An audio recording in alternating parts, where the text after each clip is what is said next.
आज मैं तिहाड़ जेल में हमारे नेशनल कन्वीनर और दिल्ली के लोकप्रिय मुख्यमंत्री श्री अरविंद केजरीवाल जी को मिलके आया हूं। सबसे पहले परिवार की बातें हुई। मेरी बेटी नियामत जो कि अभी 1 महीने की हुई है, उसका हालचाल पूछा, कैसी है वो। उसके बाद पंजाब के लोगों की, किसानों की फसल क्योंकि इस बार मंडियों में अब आ रही है, तो उन्होंने पूछा कि पैदावार कैसी है इस बार, और जो किसानों का जो डायरेक्ट जो ट्रांसफर है पैसे की, जो सीसीएल की फसल का पैसा, उसमें कोई बाधा तो नहीं आ रही, या कोई चुनाव आचार संहिता की वजह से पंजाब में कोई ऐसी सहूलत जो रोक ली हो। मैंने कहा जी बिल्कुल नहीं है, निरंतर सुविधाएं चल रही हैं, बिजली भी फ्री चल रही है, मंडियों में एक एक दाना जो गेहूं का आएगा वो हम रिकॉर्ड पैदावार करके 130 लाख मीट्रिक टन देश के सेंट्रल पूल में दे रहे हैं, और पैसे भी उसी दिन ट्रांसफर हो रहे हैं। और जो हाड़ी बोलते हैं पंजाबी में इसको, तो ये गेहूं का सीजन जो है वो अभी चरम सीमा पे है। 2-4 दिन में जो सीजन है खत्म हो जाएगा। और सबसे बड़ी बात जो आज मैं आपको बतानी चाहता हूं, जो मैं अरविंद केजरीवाल जी को बताई, कि आज ही रिजल्ट आए हैं पंजाब में सरकारी स्कूल के 158 बच्चों ने, 158 सरकारी स्कूलों के 158 बच्चों ने जेईई का परिणाम जो मेन होता है वो पास कर लिया। ये पहली बार हुआ है। इस पर अरविंद केजरीवाल जी बहुत खुश हुए और उन्होंने कहा यही शिक्षा क्रांति हमारे सपनों में थी।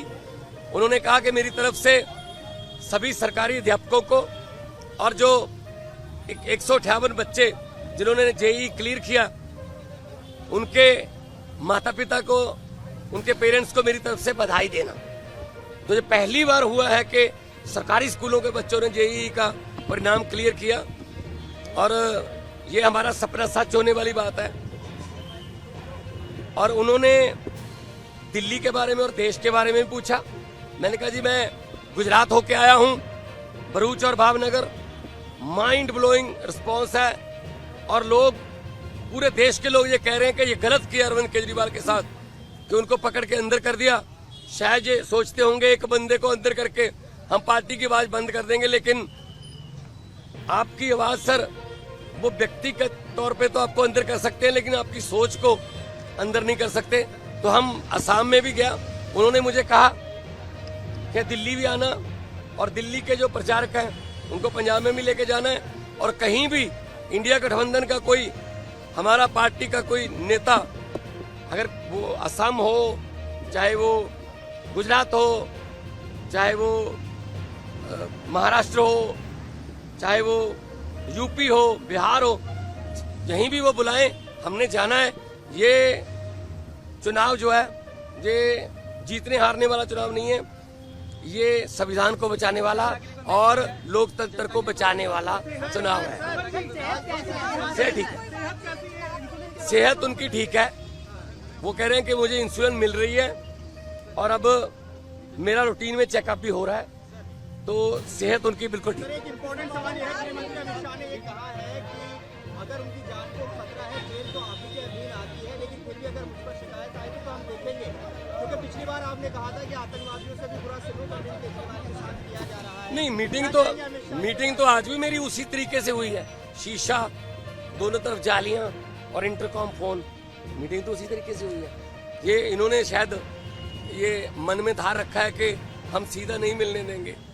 ये इनकी मर्जी हो सकती है, या इनकी नफरत की इंतहा हो सकती है, लेकिन इतना मैं बताना चाहता हूं कि अरविंद केजरीवाल जी की जो सोच है, अरविंद केजरीवाल जी ने जो अंदर से मुझे संदेश दिया वो यही दिया कि लोगों को ये बता देना मेरी फिक्र मत करना, लेकिन वोट जरूर डालना और लोकतंत्र और संविधान को बचाने के लिए वोट डालना। तानाशाही जो आ चुकी है देश में, उसको खत्म करने के लिए वोट डालना। बिल्कुल आएंगे। हमारे सारे नेता जो हैं वो हमारे सभी नेता अपनी अपनी जिम्मेदारी लगे हुए हैं। 11 खेलते हैं, बाकी कोचिंग स्टाफ में होते हैं, कुछ नेट में बॉलिंग करते हैं, कुछ नेट में बैटिंग करते हैं, 4 एक्स्ट्रा प्लेयर होते हैं। तो हमारा एक संगठन है, तो जिसकी ड्यूटी जहां भी लगेगी हम वहां जाएंगे और 4 जून को आम आदमी पार्टी भारत की एक बहुत बड़ी शक्तिशाली राजनीतिक शक्ति बन के उभरेगी। Thank you.